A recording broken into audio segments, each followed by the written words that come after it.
Attention, all curious minds, innovators, and trendsetters. It's time to pause, lean in, and get ready for an extraordinary journey as we dive deep into the fascinating realms of life, technology, entertainment, and business. Let's explore, learn, and grow together. Brace yourselves, for the next thrilling episodes of Hipther Talks is about to take off. Counting down from 10, 9, 8, 7, 6, 5, 4, 3, 2, 1.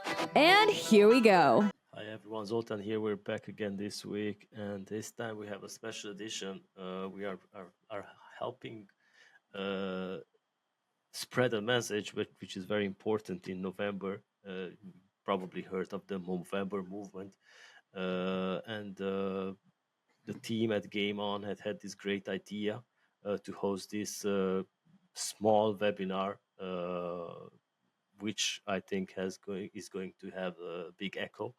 We are grateful to hand over the mic on our Hipther Talks as usual, as we did in the past 4 years. I've been the host here, but this is the first time I'm handing over the microphone, the virtual microphone, to another host in the form of Andy Blackburn from GameOn, who will be moderating this session, and those who are listening to this recording on Spotify, Amazon Music, Apple Podcast, you just hit that share button and share this message because it's very important. So Andy, I will hand over the mic to you, and you just take over. I will be here. Amazing. Thank you so much, Zoltan. Actually, a massive thank you to Zoltan and all the team at Hipther for kindly agreeing to not just host on their platform, but they're going to edit and publish this special webinar that we're putting together. Movember is an important time of the calendar year for us. It's something that we discuss a lot within GameOn, not solely because of the number of people that we've had that are close to us that have suffered from various things that Movember tries to raise awareness of, but also because we think it's important to kind of bring something to a platform here where we can open up discussions and show that being able to come out and talk about things that are stressing us out, or any kind of physical health as well as mental health that's going on in our lives, that being able to come out and talk about that is a strength and not a weakness. And I'm really glad to be able to say that I've got two very good friends of mine on this webinar with me today. So I'd like to thank our guests, Jeremy Coleman from Pear Fiction and Lee McFarland from Behind the Gloves, and to thank them for agreeing to be here and to share the stories that they've been going through, the lives that they've been living over the last 3, 5, 10 years. Because it takes a lot of courage to open up personally. And I'm incredibly grateful to both of you for the honesty and for taking some time out of your very busy weeks to come and do this with us. I think it's going to be really important. So very quickly, I just wanted to say before we begin, for anybody who is listening on Spotify, whoever's watching this or replay maybe on YouTube or on some other form of social media, we are going to be discussing some sensitive topics. These include illness and anxiety and depression and addiction, suicide and death. So if you are sensitive to those sorts of conversations, then please be aware, because that's the kind of conversation we're going to be having today. With that, I'd like to hand over to Jeremy just to do a quick intro and let everybody know who he is, and then we'll do the same with Lee, and then we'll start the conversation. Good morning, Andy. Thank you very much for the very nice welcome. As you say, I'm Jeremy Coleman. I'm the commercial director at Pear Fiction Studios. We're a small slot studio based out of Montreal, although I'm based in southern Spain. I've been in the online gaming industry for close to 20 years now, and I thoroughly enjoy it. I couldn't imagine myself working in any other industry. I really enjoy the buzz and the pace of online gaming, and it's something that keeps us on our toes. We're learning every day. It's changing every day. With the advance of technology, it means that there's always something new to learn and to try and get to grips with. I'm in a position that I thoroughly enjoy, so I'm incredibly grateful for that. yeah, I don't know what more. Do you want me to do the full No, I think intro now? that's enough. Just an intro on who you are and what you do, Perfect. and same from There you, you go. Lee. Yeah, good morning, Andy and team. Thank you for inviting me today. Lee McFarland, been in the industry over 10 years now. Worked across multiple geographicals, so, Asia, North America, Europe.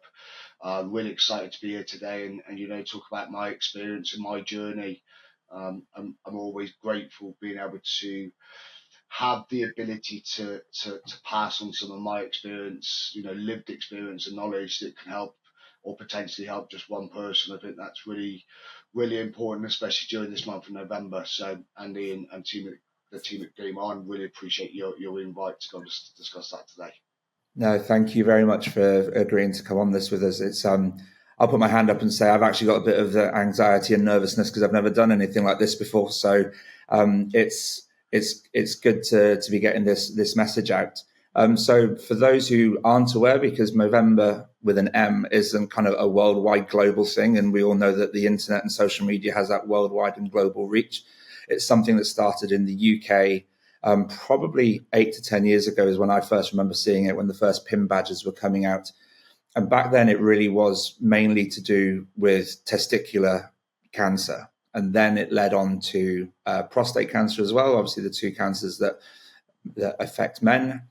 And from there, it's grown into a charitable initiative helping raise awareness about all forms of health issues that men suffer and go through. My family's been touched by cancer this year, including a member of my family going through treatment for prostate cancer. I have other members of family and close friends that have gone through other forms of cancer, that have gone through mental health problems, gone through depression, anxiety, that have gone through being almost institutionalized for a period of time.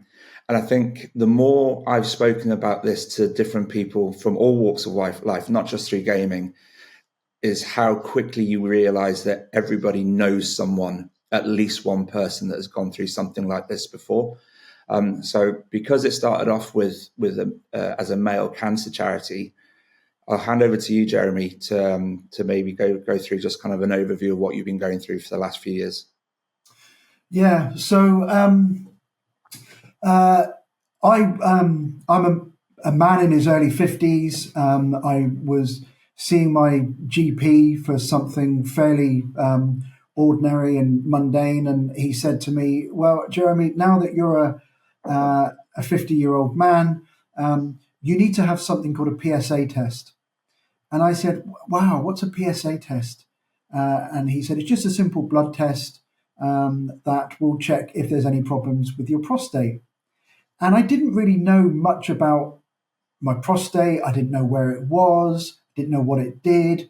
Like most men, we know it's down there somewhere in the embarrassing part of our body, but we don't know exactly where it is.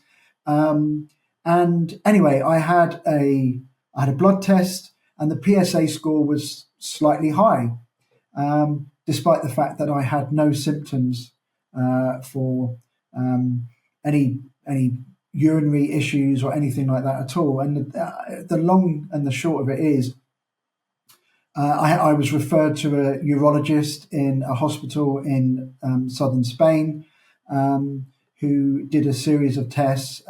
First of all, I had to have an ultrasound, a bit like a pregnant woman. I had the finger test, which is something that most men do think of when they think about prostate issues. They always think of the finger test. That's not the first thing that happens. It's always a blood test. A PSA is just a simple blood test. When you go for your annual Wellman checkup, you're going to have your bloods collected and tested for iron and cholesterol and various other things. It's literally just checking a box that says you're going to also test for PSA. Everything was coming back normal. I had an MRI that came back normal. I had a CT scan that came back normal. And then almost as a last resort, my urologist said to me, I'm still not sure why your PSA score is creeping up. It was never sky high, but it was just above where it needs to be. So in Europe, most men or most doctors say that your PSA score has got to be below 4. Most men, it's usually in the region of 1, 1.5, 2, something like that. That's a comfortable level. Mine initially was 6.7, and it started creeping up. It went to 7.1, and then it went to 10.6 over the space of a few weeks, which is why the urologist was concerned. So I had to have a biopsy, which is a proper operation. You're knocked out, your legs are up in stirrups, and they do a biopsy on your prostate, and they retrieve some microscopic samples from your prostate and test it for cancer. And that came back with signs of cancer. So I walked into the urologist consulting room being told that I was going to have the all clear again. And she sat me down and said, I have some bad news, but you do have cancer. And it was as if the whole world just stopped. Luckily, I had my wife with me, and she quickly reached over and grabbed me by my hand. But the rest of the conversation is almost a blur. All I remember is that she said to me, the rest of your life is going to change forever, which is true. But it's not as dark as it might seem.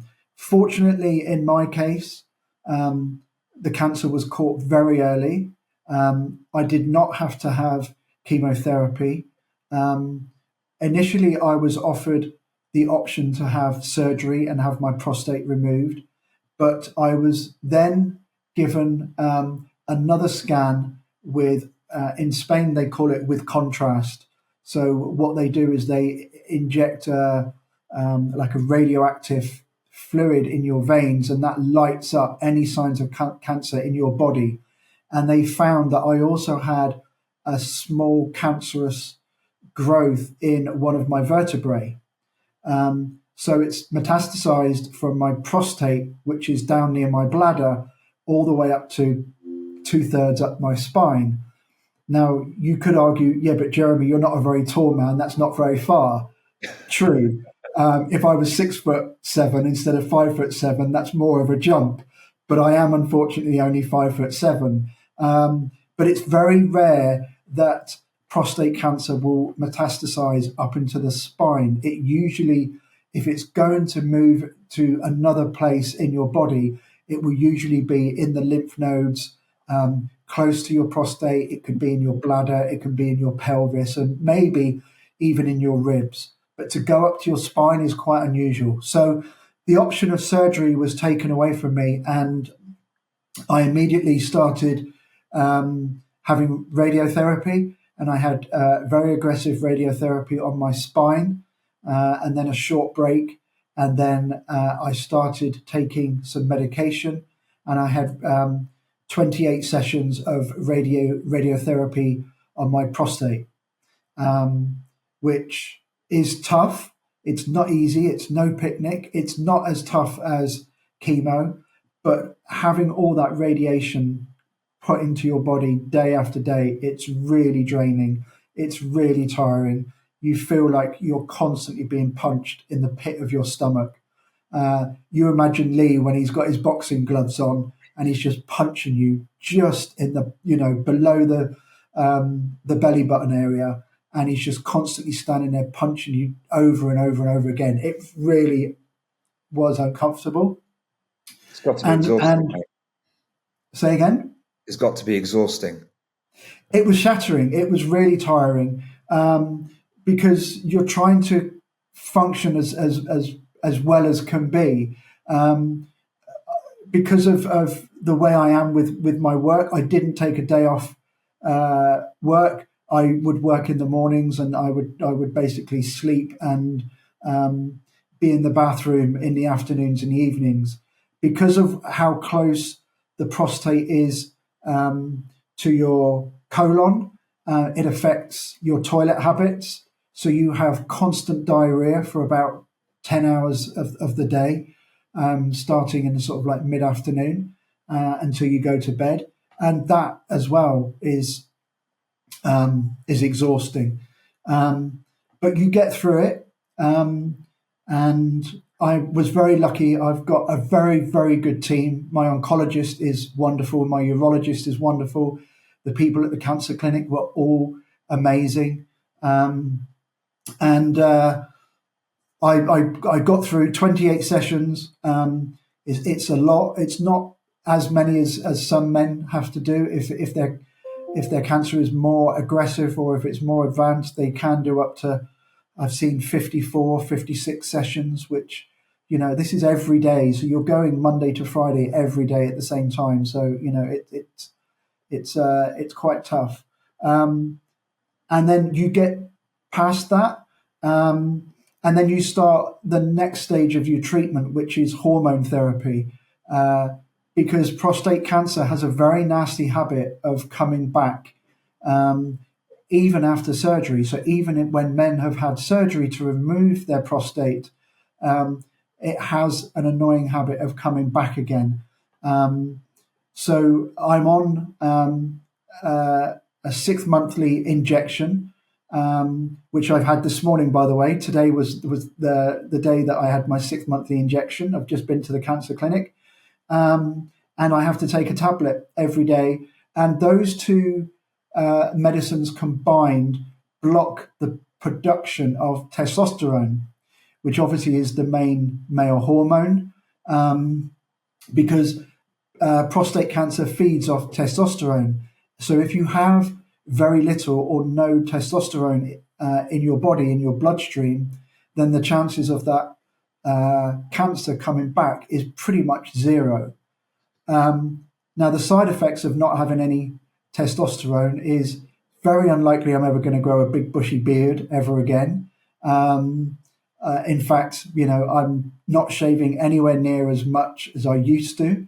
I've lost all my body hair. I've lost a lot of muscle.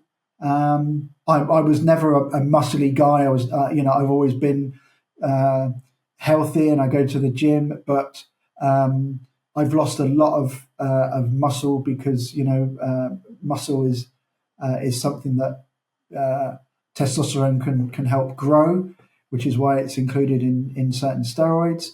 So you find that your life changes dramatically because of the after effects of this cancer, and it's a horrible thing to have to go through. It's a very common thing. I mean, so many people get prostate cancer.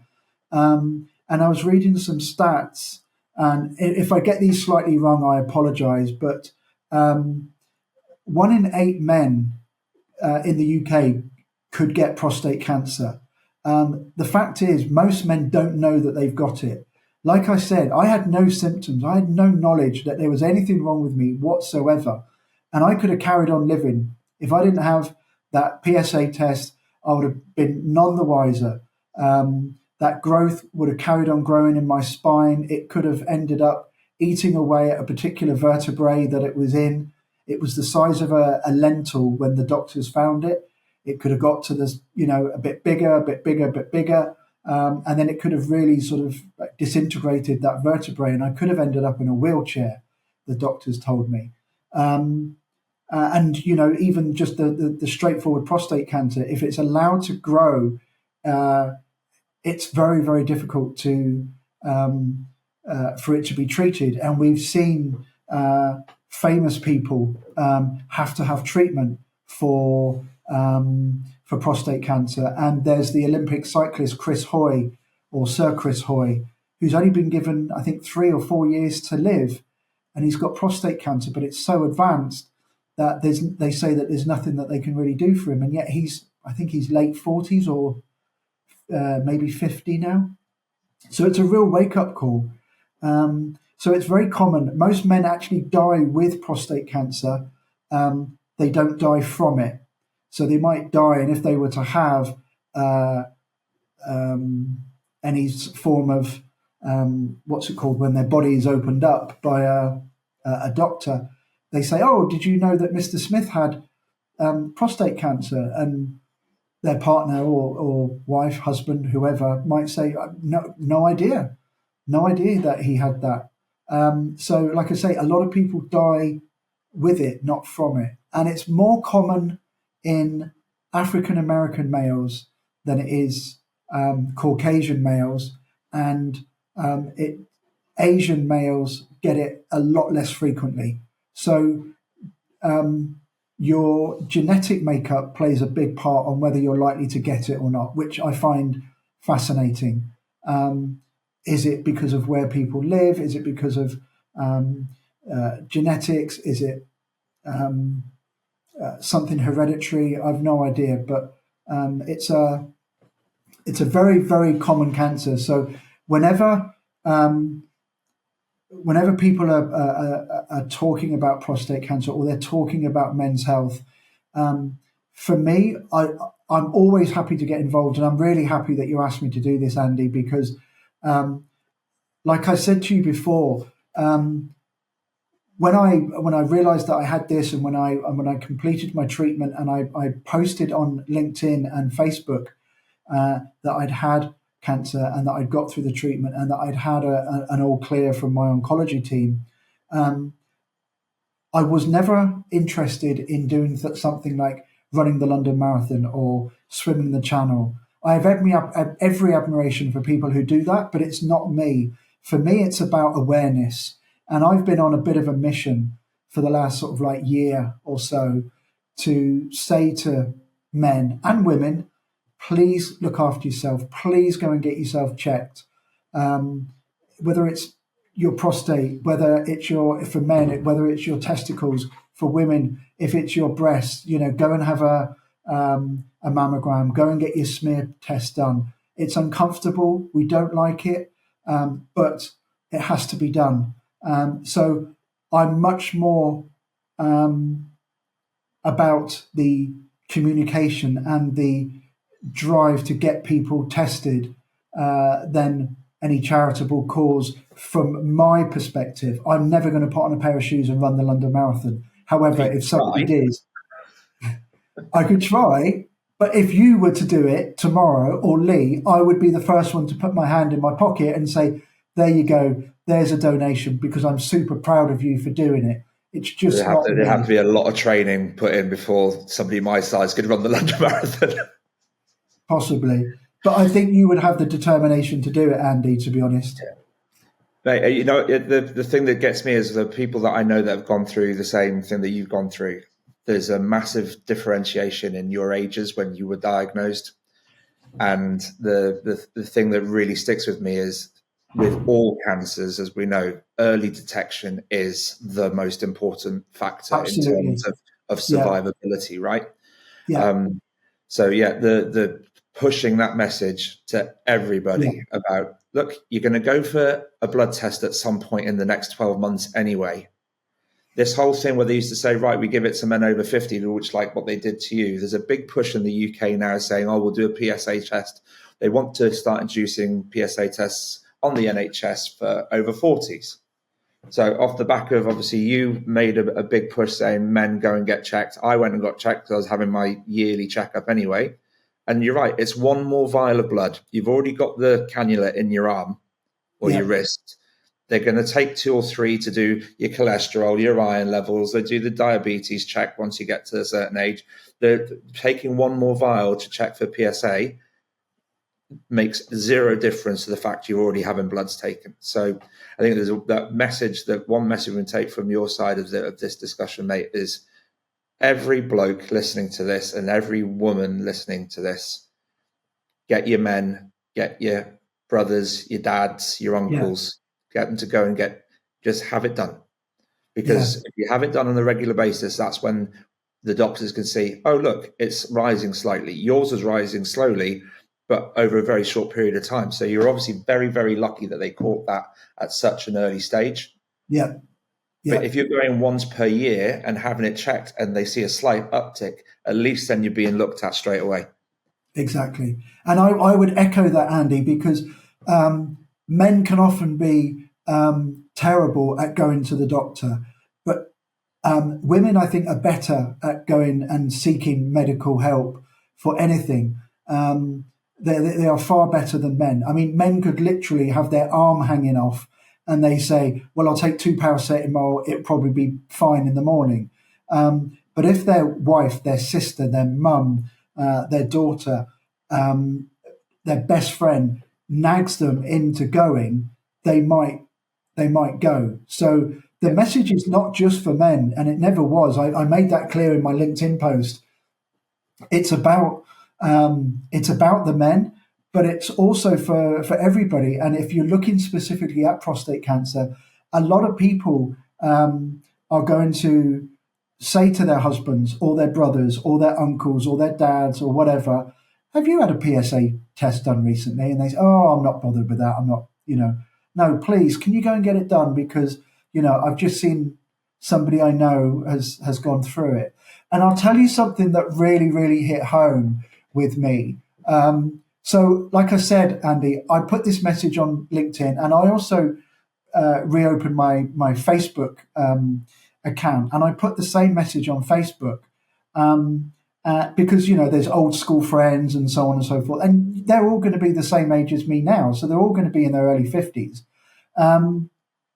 And after a couple of months or whatever, I got a message, like a private message from somebody I used to work with back in London about 20-something years ago, saying, hi, Jeremy, do you remember me? We used to work together in London, blah, blah, blah. I saw your post, and it made me realize that there were some things about my husband's current health that I wasn't comfortable with. Anyway, the long and the short of it is he went and got tested, and he has been diagnosed with prostate cancer. So your post has literally saved his life. And I showed that message to my wife, and we both had tears because we just thought, wow, what an absolutely demonstrable effect that my message has had on just that one person. They might not have gone to a doctor. They might not have realized that what that man was going through was prostate cancer. They might have thought it was something else. It was, again, I go back to that, it might have just been 2 paracetamol and I'll be fine in the morning type thing that men like to do. So when you receive a message like that, and when you receive messages, the post on LinkedIn got such a huge response. I was overwhelmed.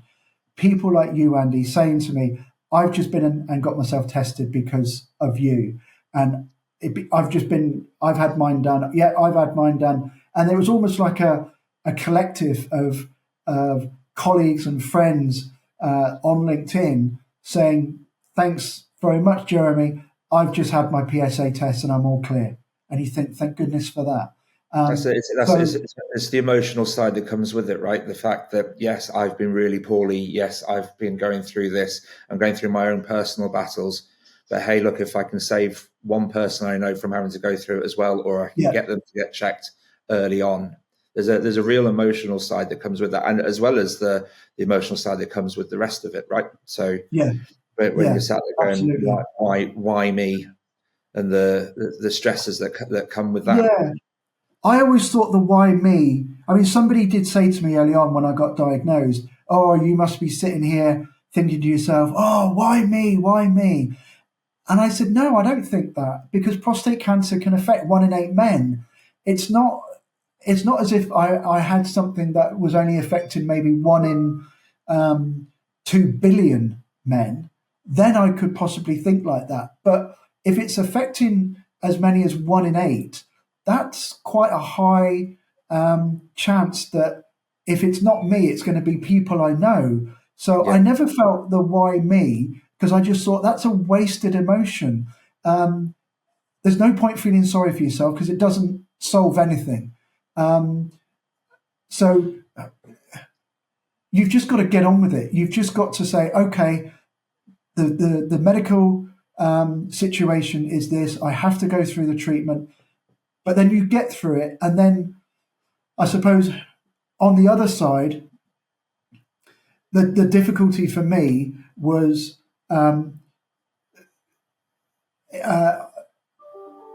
me, it was I suddenly once I went through the treatment and I was okay. I mean, the treatment makes you very emotional anyway. Makes you very emotional. You're crying all the time on radiotherapy, on the drugs they were giving me. I turned into a blubbering mess every day.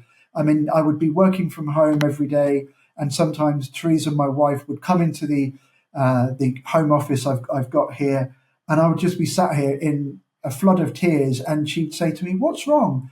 And I'd say, "I really don't know. I've got literally no idea," but it would take ages to calm me down. And I went through a period where I started racking up a huge amount of guilt that I had cancer, which is of course bizarre and very stupid, because I never chose to get cancer. Nobody chooses to get cancer, but I genuinely had this guilt, and it was only through seeing a therapist and talking it through that I was able to see that the guilt was, of course, nonsense. I mean, I felt so guilty that I considered leaving my wife, who I've been very, very happily married to for the last 26 years, and who I love with all of my heart. I considered leaving her because I felt that she would be happier, and I was robbing her of a better life because of my cancer. And I had to talk through that with a therapist, and my wife was devastated when I told her that, because she said, "But I'm here with you. We do this together. We fight this together. You're not on your own." So, you go through all of that, and it's an emotional roller coaster that you go through. It's not just a physical condition, and you still go through it. You still have days when you feel like you need to talk to somebody, and whether that's a friend or a professional, or somebody that has been through a similar journey. And cancer patients always use the word journey. And I think Lee's probably going to use that word in his story in a moment.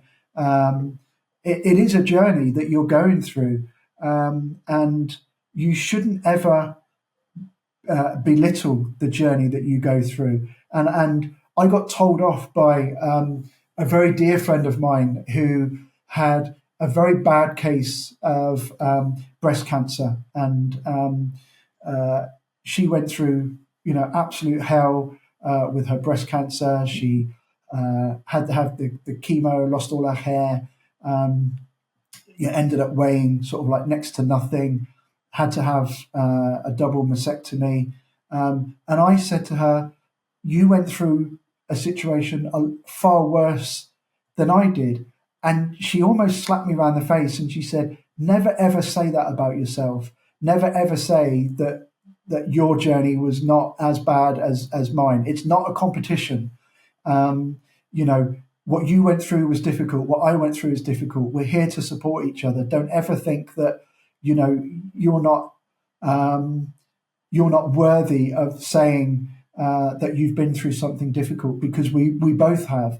And again, I felt that to a degree, because I was able to get up every morning. Like I say, I would go and have my radiotherapy. I would have a bit of breakfast. I would work for a few hours. I would then be wiped out for the afternoon and basically in the bathroom for the rest of the day. But I was able to function. I wasn't in a hospital. I was just in a clinic every morning.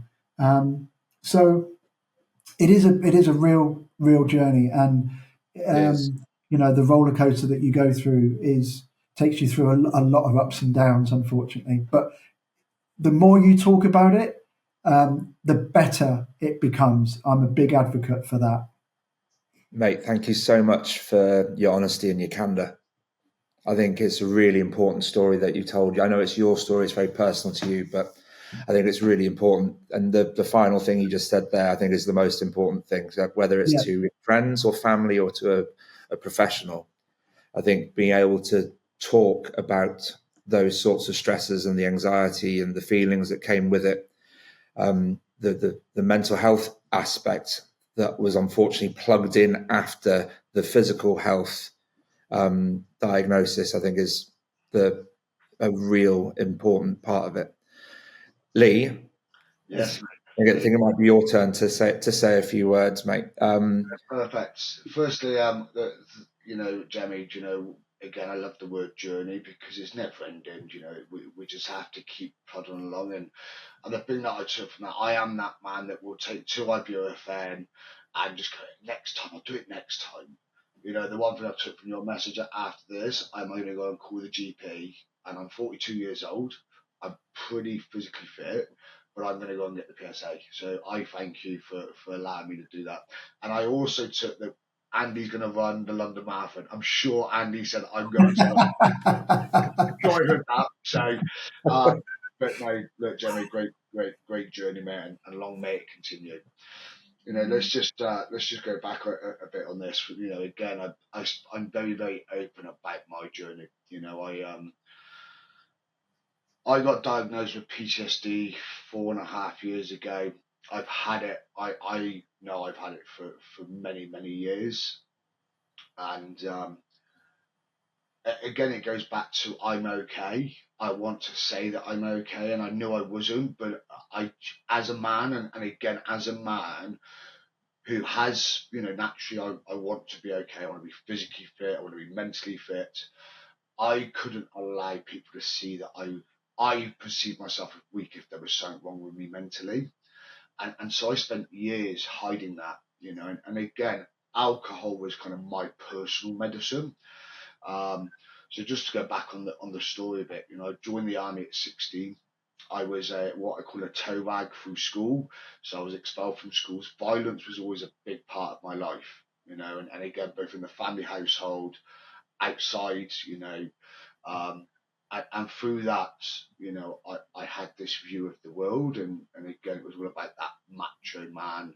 Joined the military, again, very institutionalized. I served in Iraq. I then spent 9 years in Iraq and Afghanistan, working as a private bodyguard, consultant for the US government. Multiple things have happened. And I thought everything was okay. And then I moved into the industry, a fast paced, and again, 10, 12 years ago when I joined the industry, it was still the methodology or the method, work hard, play hard. And I could play the hardest, and again, alcohol for me hid everything. And alcohol was easy to blame, it's because I was pissed. Oh, it's because I was drunk. Oh, I won't do it again because I'm drunk. But the consequences of that, and again, the jobs that I've lost through alcohol, and again, I always thought it was the alcohol, but underlying that was my mental health, and again, as I mentioned, I was diagnosed with complex trauma, PTSD, and depression. And the only reason why that come about, again, was that someone in the industry, and I've said this before, Dylan Slaney, when I was at Light of Wonder, took me and said, "Hey, mate, I think we need to get you some help." And it'd been very easy for another organisation just to go, "See you later, mate. You've caused trouble. See you later." So they actually paid for my first therapy session, and I sat down with a therapist. And my mindset when I walked in there, I'm just gonna blag it so she says I'm okay. That was my mindset. And why? Sitting down with a therapist, because I was scared as well. I was like emotionally scared for this. And a few sessions in, we've done EMDR. I then acknowledged, and it was really funny how, for me, sitting with a therapist, doing things like EMDR, which is light therapy, so I could process information. And I've been holding all of this information inside.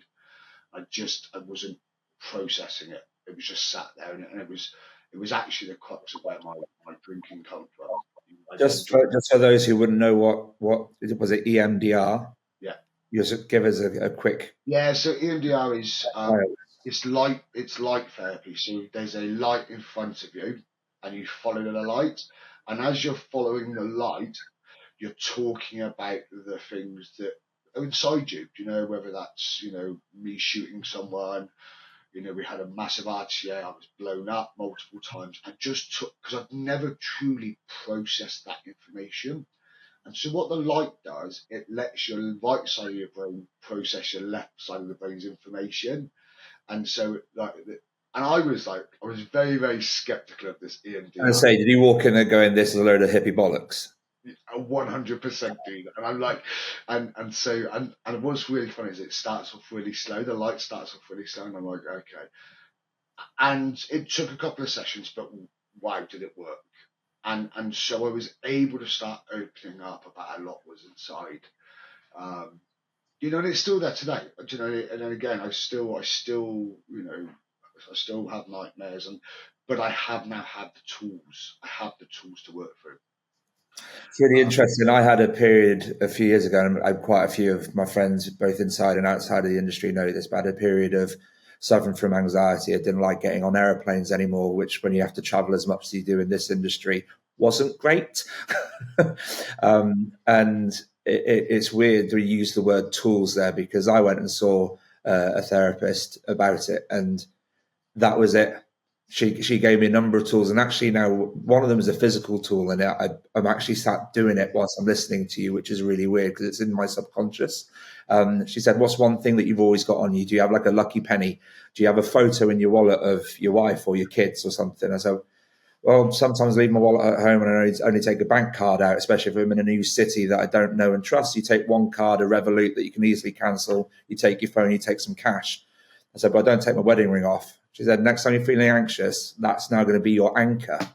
So I've got it on, and literally just listening to you then, when you said tools, it took me back to the tools that she gave me, and sure enough, I was doing it. So there's obviously an underlying tone of anxiety within the conversation that we're all feeling emotionally at this point in time. But I just wanted to ask you, you said that you've mentioned, Dylan, where we had the kickoff call as well. How did you go? Because it's a big change going from military, private security. My family, I've got a lot of family in the military. That military into private security. How did you then transition into gaming? I fell into gaming, so I made quite a bit of money, and I decided what was I going to do. I knew, and it was so funny. I knew back then, so it was 2014, 13, 2013, and I was like, what can I do to now have a career that doesn't involve AK-47s, machine guns, grenades? And I decided to retrain in IT. And and it's so funny because I still laugh at this. I thought I was going to be like a developer. I thought I was just going to be like super cool developing. So I retrained in IT, and I moved into project management. And DAFA reached out to me. I was working in the UK for the NHS. DAFA reached out to me and said, "Hey, we want a project manager." And that was my first stint. But also, you know, I moved out to the Philippines, met my wife. Again, having that stability. I think I mentioned to you on our kind of initial call. When I got out of the army, I didn't know how to pay a gas bill. I didn't know what rent was. Well, I had to go food shopping. I had to do my own shopping. What's all this? And again, and you mentioned the word institutionalized, and I was institutionalized. You know, I knew one way of how to do things, and that was the army way. And then all of a sudden, you know, moving into security was very the same. I was away for 12 weeks at a time in a camp with other military men doing military type things, you know, food provided, accommodation provided. All of a sudden, there's this big wide world. And so, again, I always wanted to succeed. I've always had this drive to succeed, but with that comes a huge amount of fear. How do people look at me? And again, this is something that I still struggle with today, is that my internal fear of not being liked, not fitting in, and again, the fear of coming on a call and are people going to understand me because of my Bristolian accent? And so there's all of this fear that sits inside me today, and it's still there. But as I said, I have tools to deal with that today. You know, mindfulness is something that I do. I do a gratitude list every day. You know, I do a nightly inventory. I look at my own actions and making sure that my side of the road's clear. I cannot look at other people think what they're thinking, because again, that's how my head works and my head works, you know. And we talk about that transition. What was it? It'd been 7 years ago. I tried to kill myself. You know, cut my femoral artery, blood everywhere. You know, I had to be rushed in. Had emergency surgery to save my life, and it was just the fear of not being able to succeed. And you know, on top of the alcohol and drugs, you know, it was just all compounded. Did I think I really wanted to kill myself? No, no, I don't. Like, if I truly look at it, I just think I was asking for attention and I was asking for help, but not knowing how to ask. Um, and for me, today, this is why I'm always happy to talk about this, because there is help, you know, whether it's a message to myself, yourself, Jeremy, or anyone, you know, I'm always willing to jump on a phone call with someone, because having been there, the most important thing we can do is talk. And, you know, I've had a lot, you know, double figures of people that have committed suicide, you know, from my regiment in the last 5 years. You know, I am fed up of going to funerals of people that have taken their own life because they haven't seen a way out. And the fact is, there isn't a way out. It's how we deal with it and how we talk about it. Feeling, again, it's that feeling of being part of something. You know, and I think that for me is super important.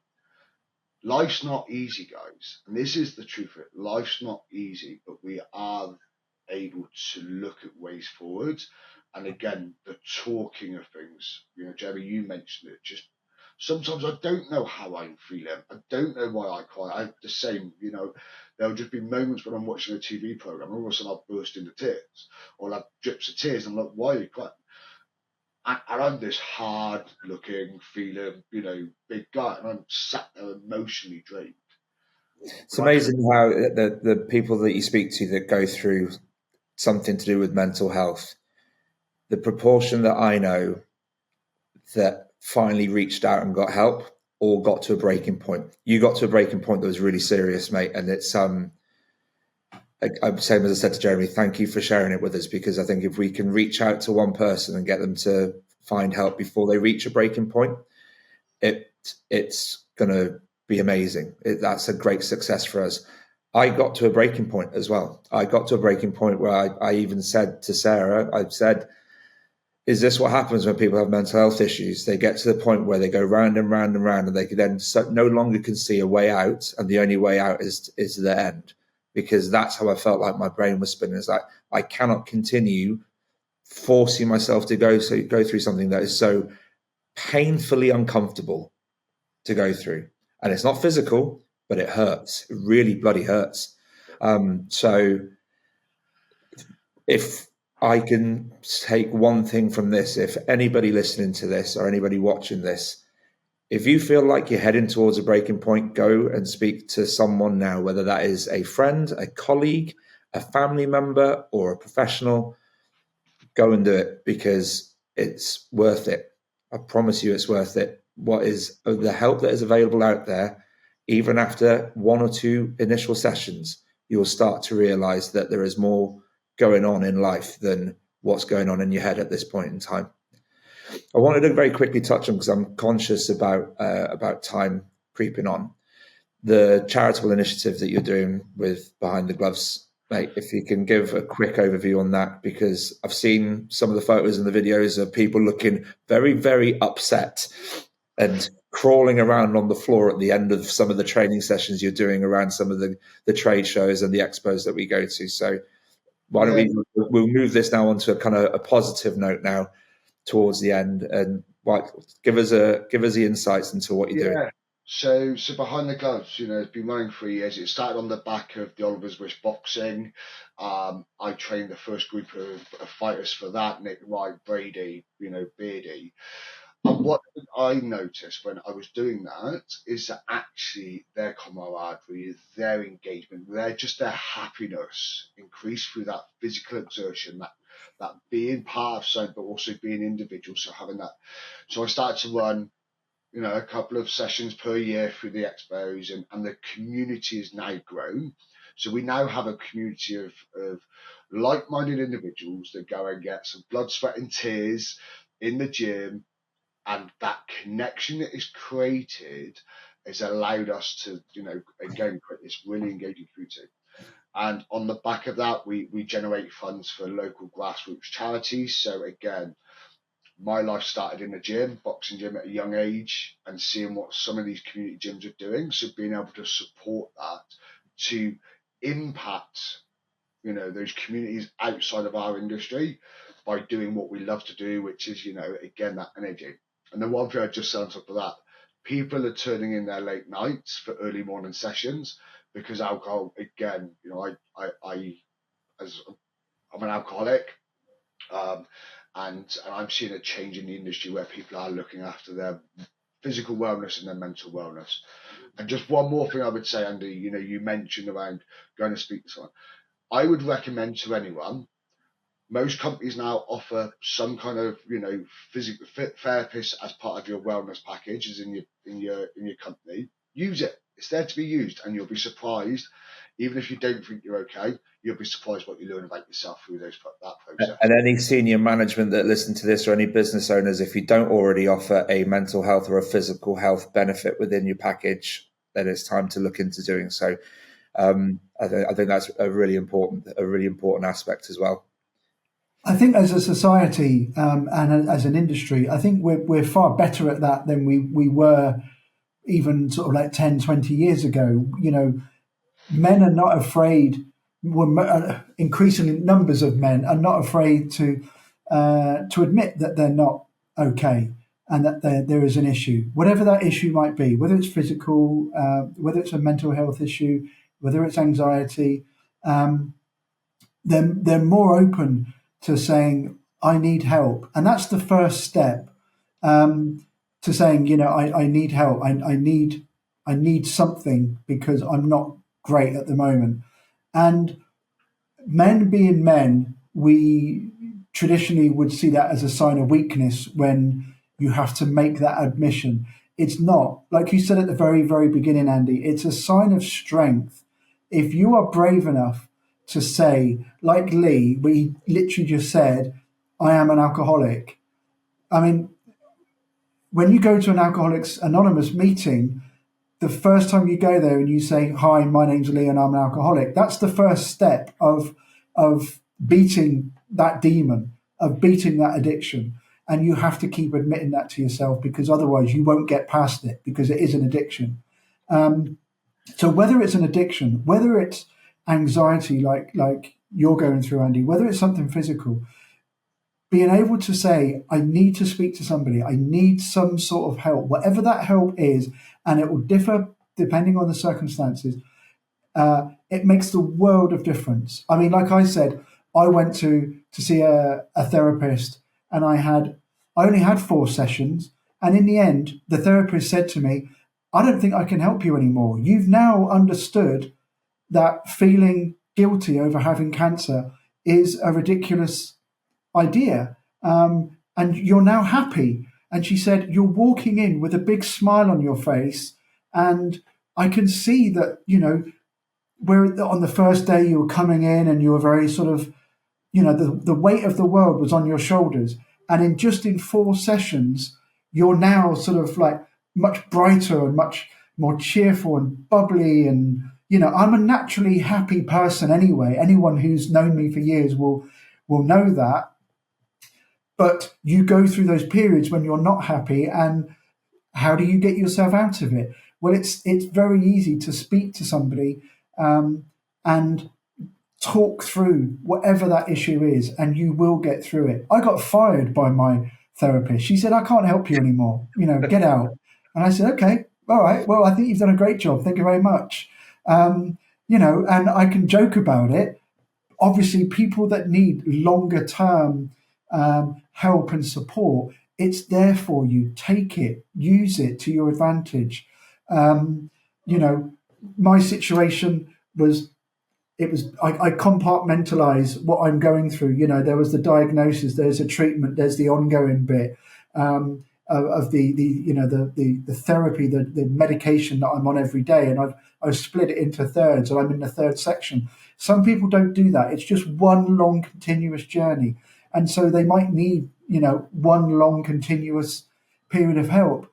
And what I found, and I don't know if you guys have noticed this, but if you ever admit to any of your friends, colleagues, that you are in therapy or that you've been to a therapist, you're surprised by the number of people who say to you, "Oh, I've been seeing a therapist for years," or "Oh, I've been seeing a therapist for 6 months." And you look at them and you go, "But why? You seem great." "Well, I am, because I go to a therapist. That's why I'm great." You also seem great because most people catch up with each other via some form of social media nowadays, and you don't put on social media when you're having a really shit day. You only put on nice photos of, "I'm off on another trip. Look at this lovely holiday. Oh, I went for Sunday lunch. Look how good the weather is." You never put on, I was like, it's absolutely chucking it down, like it has been this weekend down here. Conscious of time now, and I wanted to just loop back onto something you said before, Lee, about people swapping late nights for early mornings. Well, you need to keep in touch with Zoltan from Hipther, because their trade shows and their expos that they put on they have a real focus on wellness. So the one that I went to last year in Prague, the first one I went to, breakfast and lunch is provided. It's all veggie and vegan. And I'm not a veggie or a vegan, but the food was bloody delicious. There's yoga sessions in the morning. There's breakout massage rooms for when you've been on stage or you've been hunched over a laptop for however long, so you can go and get your shoulders rubbed. It's excellent. And I'm sure, Lee, Zoltan will rip your hands off if he can find a nearby gym with a boxing ring for you to do one of your behind the gloves at one of his shows next year. 100%, and we'll commit to doing that with Zoltan. Amazing. I think to end where we are now would be brilliant. I think there's a lot of positivity after I'm not going to say the low points, because they're not low points. They're part of the journey, as we've all discussed. I think if we can take anything from this is speak up. It's been the motto of so many men's mental health adverts for so long, and yet so many of us are still adverse to doing it. Speak up. If you're not feeling great, speak up. If you're going to go to the doctor anyway, get some bloods taken and have a PSA check. But most of all, reach out to those that are near you. Speak to your friends and family, because guess what? None of them want to see you at your worst ebb. They all want to see you happy, and they all want to see you healthy. There's not a single friend of mine, if they turned around to me and said, "Mate, I'm at the end of my tether," where I'd go, "Well, pull yourself together," because that's just not what's done anymore. And that's what's probably said when you're in the military, Lee, what's said when we were all younger men, because that was the way of the world back then. But I'm glad that we're seeing a change, and it's a positive change. I'm glad I'm seeing more men, not just during Movember, supporting each other. So thank you both again. Can't thank you enough for being so open and honest and agreeing to do this on a public platform, which is going to be shared. As Zoltan said at the start, this is going to be on Spotify or wherever else you get your podcasts from. It's going to be published on various social media. I'm sure the GameOn team are already chomping at the bit as to which bits and pieces they're going to tear out of this for little short clips for LinkedIn, etc. So all that's left for me to say is thank you both very much. Thank you to Zoltan and for the team at Hipther for giving us this platform. And hey, let's not make this the last one. Let's keep up the conversation. Let's do it again sometime soon. Absolutely. Thank you, everybody. Cheers, guys. Thank you. Thanks. And that's a wrap for this section of Hipther Talks. Thank you for being a part of our journey today. Don't forget to tune in next week for more insights and discussions. Stay connected with us on Spotify, YouTube, Google Podcasts, Amazon Music, Apple Podcasts, and more. Until then, keep exploring and keep growing. We'll see you next time.